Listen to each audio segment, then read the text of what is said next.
We have a great message today because it's from a great book of the Bible, the book of Habakkuk. So go ahead and turn in your Bibles, if you would, please, to Habakkuk chapter 1. And we're going to start with verse 2 of Habakkuk chapter 1. As you know, we're in our sermon series for this week entitled Minor Prophets, Major Impact. During this sermon series, we've been looking at all of those little books of the Bible at the end of the Old Testament. Hosea, Joel, Amos, Obadiah, Jonah, Micah, Nahum, this week Habakkuk, Zephaniah, Haggai, Zechariah, Malachi. Our Truth Tracker kids will be proud of me for getting through those minor prophets because they know them better than we do, adults. But these are tiny little books of the Bible, but they have a major impact on our lives. As I've said in other weeks, they kind of hit us upside the head with messages of just really the importance of being right with God, the importance of repentance. Last week, we had a great time in the book of Nahum. We must have had such a great time in the book of Nahum that some of you in your messenger, you have last week's service. I don't know how it ended up in this week's messenger, but we must have had such a great time that we're just longing for that time again. We had a great time in the book of Nahum and now in the book of Habakkuk, this no-nonsense, hard-hitting, life-transforming book of the Bible. Now, the book of Nahum is perhaps the easiest of the Old Testament minor prophets to understand. Somebody that's not even familiar with the Bible can probably ascertain what's going on in the book of Nahum. In the book of Habakkuk. In the book of Habakkuk, the prophet starts by complaining to God. He says, "How long, O Lord, is there going to be this violence and injustice in the land?" And then later on, God answers his prayer and says, "Oh no, I'm not long in coming. Don't worry, I'm getting the Babylonians ready, and he is going to come. The Babylonians are going to be my instruments to extract judgment upon the kingdom of Judah, the southern kingdom of Israel." Well, then Habakkuk says, "Well, Lord, that's kind of interesting because the Babylonians are more evil than we are. So how can you use somebody worse than us to extract judgment on us?" And then in chapter 2, God says, "Well, don't worry about that either. I've got the Persians, this other bitter and hasty nation, and they're going to come and they're going to extract judgment on the Babylonians, and then you will be freed from exile." And then chapter 3 of Habakkuk is the prophet basically yielding to God's will. And so that's pretty much the book of Habakkuk. And our verse for today is our focus verse, chapter 1, verse 2. It's this question from Habakkuk, the prophet of God. This is around 600 years before Christ. And it goes like this, reading in verse 2, "How long, Lord, must I call for help, but you do not listen? Or cry out to you, violence, but you do not save?" So in this verse, Habakkuk seems to be complaining to God. Violence, he cries. And then he expresses impatience that God seems to have checked out, doing nothing about the lawless and unjust conditions in the land of Judah, the southern kingdom of Israel. When Habakkuk prophesied, the northern kingdom of Israel had already been conquered and destroyed by the Assyrians. But now a bigger problem than the Assyrians was Judah itself. They were unfaithful to God. They were unjust and unfair to others. Cruelty and sin were running rampant in the land. And so Habakkuk cries out, "God, where are you? How long, Lord, how long must I cry for help, but you do not listen? Or call upon you for help, and you do not save?" This immediately connects with us, because probably all of us have had times like these, times when God did not act according to our whims, times when the Lord seemed to be allowing suffering and injustice, times when God seems to be unengaged, times when he seems to be deaf to your prayerful cries for help. Times when the Lord seems to be late as your back is against the wall. That deadline is looming and it seems like he's 1,000 miles away. Times when the Lord seems to be asleep as that crisis is looming over you, surrounding you, oppressing you, and there seems to be no way out. We all identify from time to time with Isaiah's cry, Lord, how long? But then God finally answers down in verse 6. He answers and tells the prophet, oh no, he is engaged. He does hear. He is going to do something about the violence and the injustice in the land. In verse 6, he says, don't worry.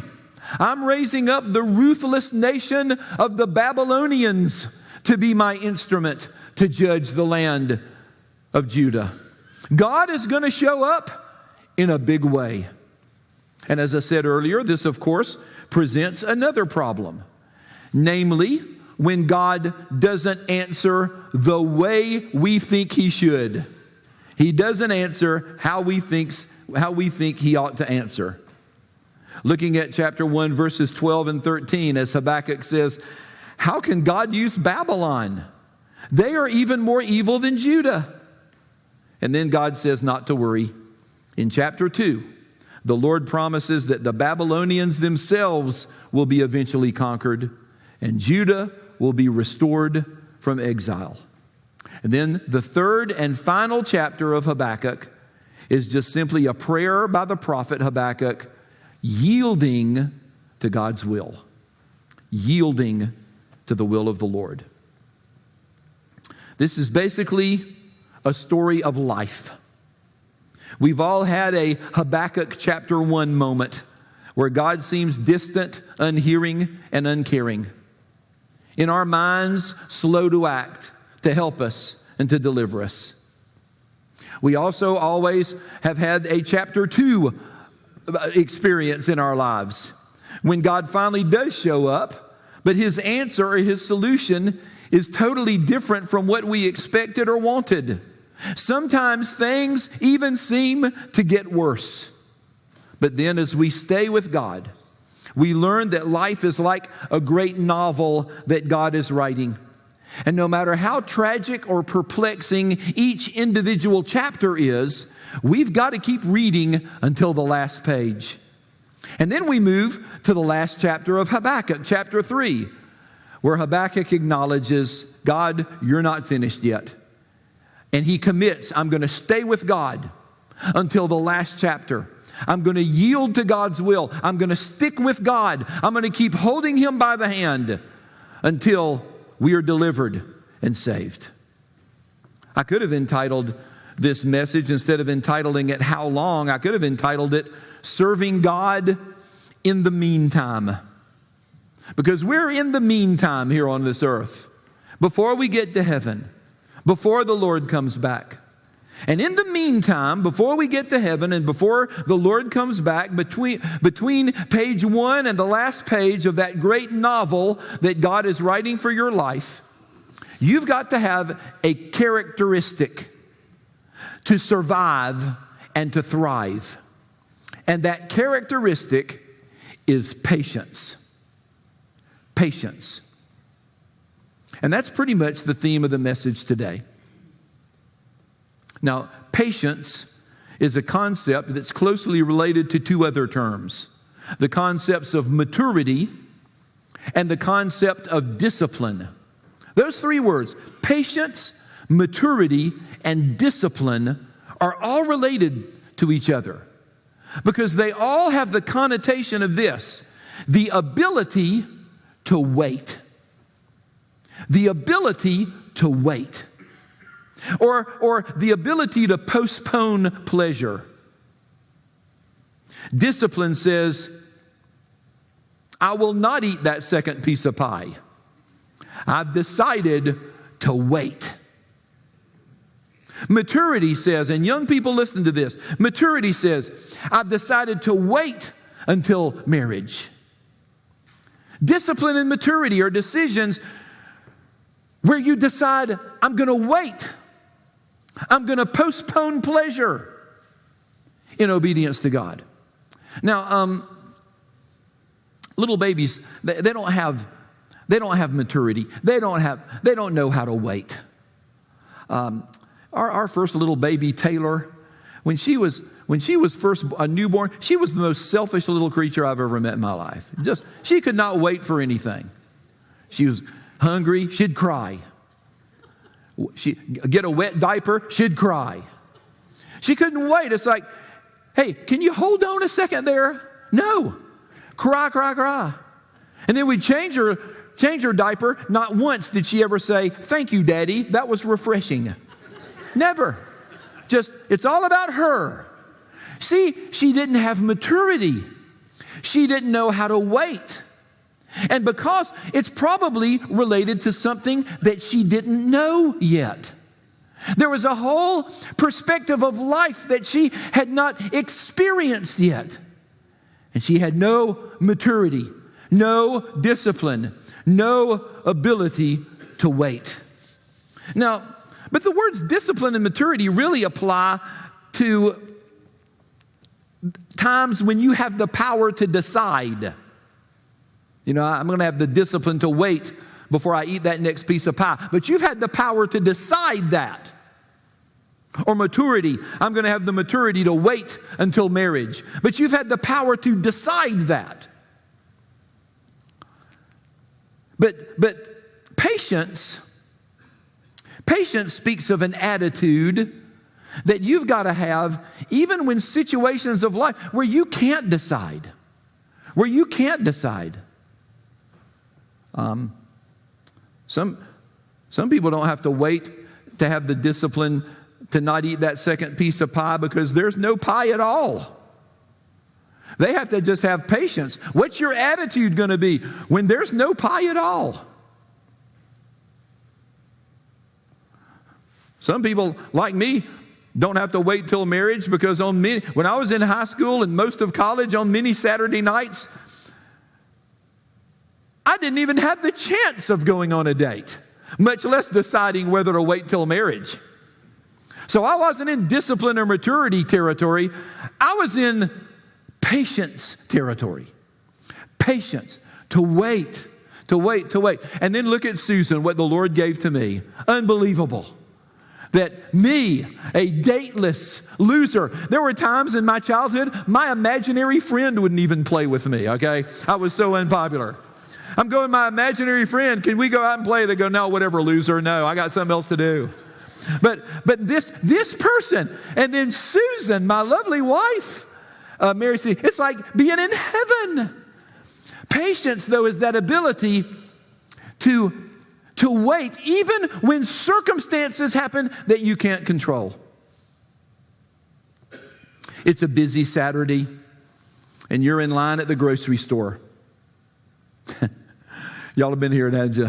You're in line at the grocery store. Y'all, I'm gonna have to do something with this microphone. Our sound guys upstairs, they say, Toby, I keep saying, how can I get this?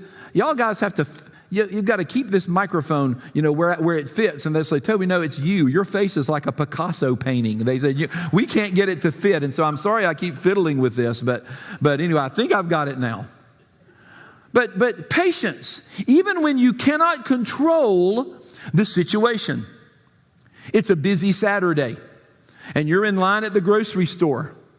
And if you're like me, you look for the shortest line at the checkout, which of course would indicate the shortest wait, right?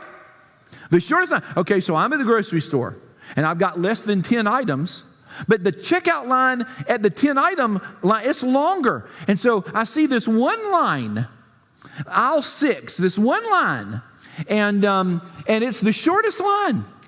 And only one person is in front of me. And I get in that line because my deductive reasoning says that's the shortest line and I will get out quicker. And then I get in that line. And then, of course, you hear those dreaded words over the intercom. Price check in aisle 6, which, of course, was the aisle that I chose. Now, at that moment, what will your attitude be? To fuss and fume, to stew and simmer and steam, to cuss under your breath. And y'all, I don't even have that option because I'm a pastor and somebody might hear. What is your decision going to be? Or is it going to be patience? Patience. You see, patience has another attitude. And it says, I wonder what the Lord's doing to allow this to happen.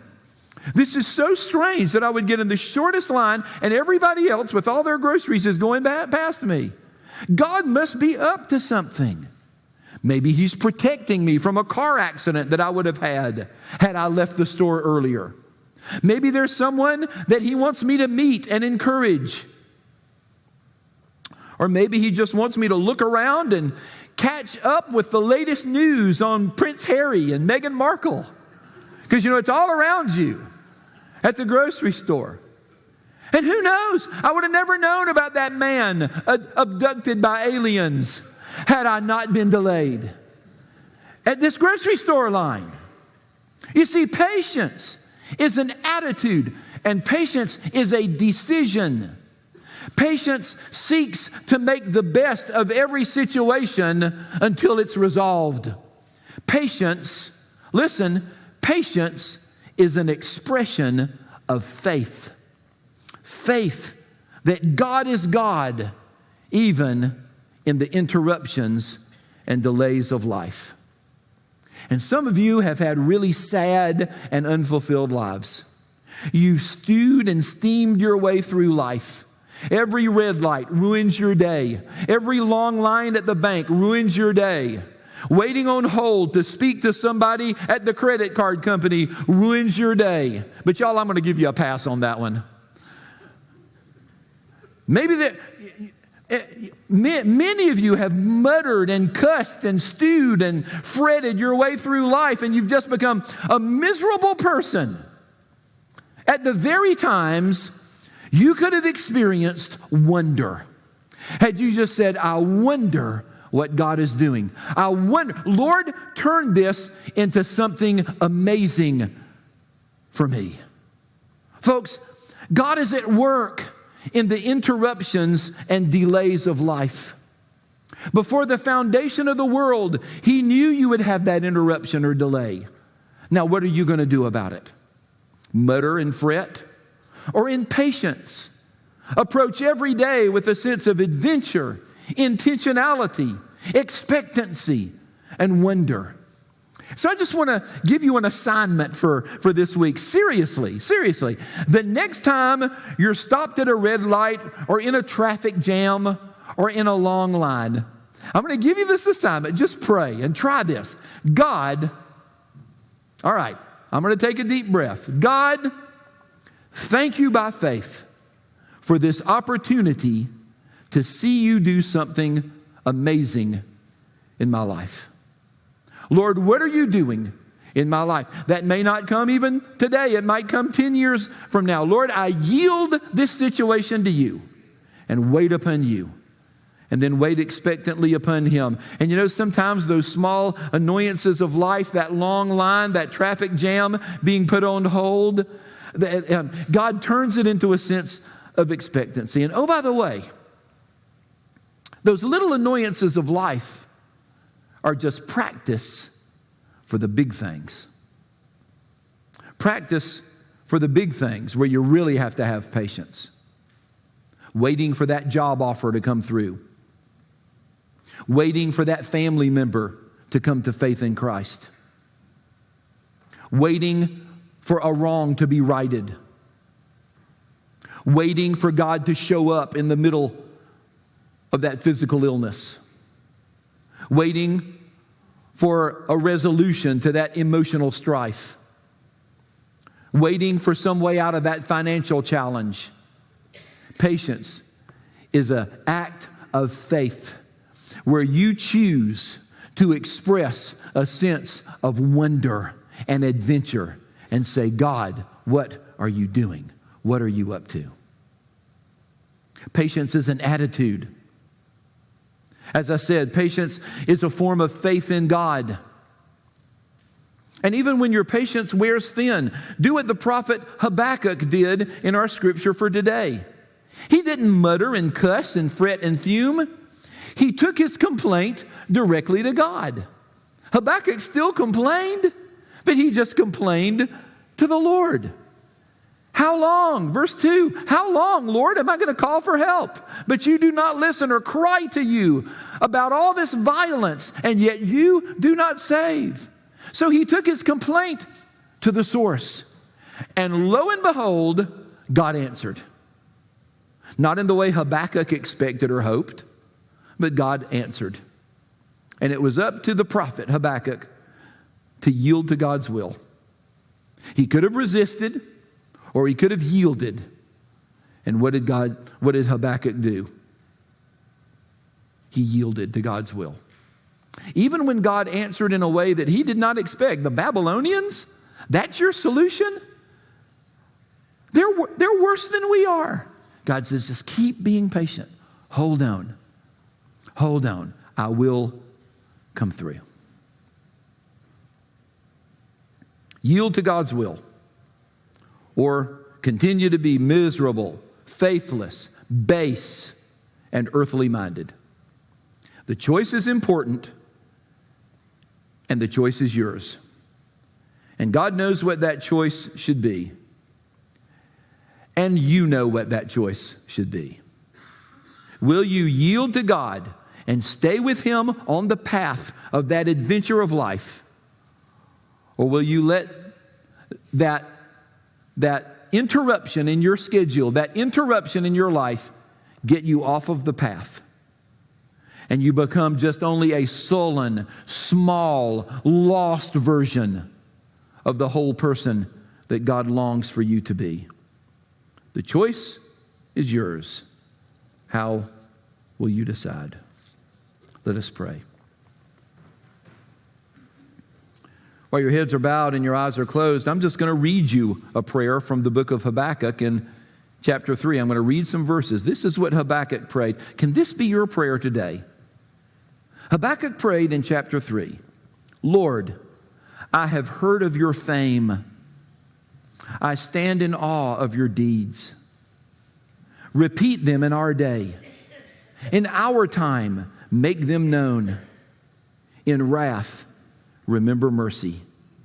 Now listen to his prayer. Though the fig tree does not bud, and there are no grapes on the vines, though the olive crop fails, and the fields produce no food, though there are no sheep in the pen, and no cattle in the stalls, yet I will rejoice in the Lord. I will be joyful in God, my Savior. Can you pray that prayer by faith? That's what patience is all about. That's what patience is all about. It's kind of like the prayer of that Puritan back in the early American days. He sat down at a meal of bread and water, and he prayed his blessing over that humble meal. And with excitement, his prayer was this: all this and Jesus too. All this and Jesus too. See, that Puritan knew the secret of patience. Folks, Jesus is enough. Jesus is enough. At that red light, you know Jesus. In that long line at the grocery store, you know Jesus. When that doctor gives you a diagnosis that you didn't want to hear, you've got Jesus. When you have that financial problem, you still have Jesus. All this, but Jesus too. Lord Jesus, this is your time now. I pray that you would lead, guide, and direct us. Show us your will for our lives. Give us the courage to come as you lead. In Jesus' name, amen. I wanted to leave a little bit of time. I want us to hear from our mission team, but we're going to sing a hymn, Trust and Obey. And some of you need to come. If you have a prayer request, just come and pray at the altar, or come and see me or Andy or Christian. If some of you want to join this church, the first step is to let us know, and you do that by coming down the aisle. Don't worry, we'll tell you everything else that you need to know about how to begin a relationship with Christ, what baptism's all about, all of those kind of things. Some of you are Christians. You just need to rededicate your life. Man, I've been just so miserable, fretting and fussing, and I'm ready to just rededicate my life to the Lord. Just you come as the Lord leads. If you have a prayer request, request and need to share it with one of us, we'll pray with you. We also have some other friends at our church. If you need to spend some time with somebody about how to know Christ or about something that you want us to pray about, you just come as the Lord lead. And it's all about trusting and obeying. Let's stand together as we sing.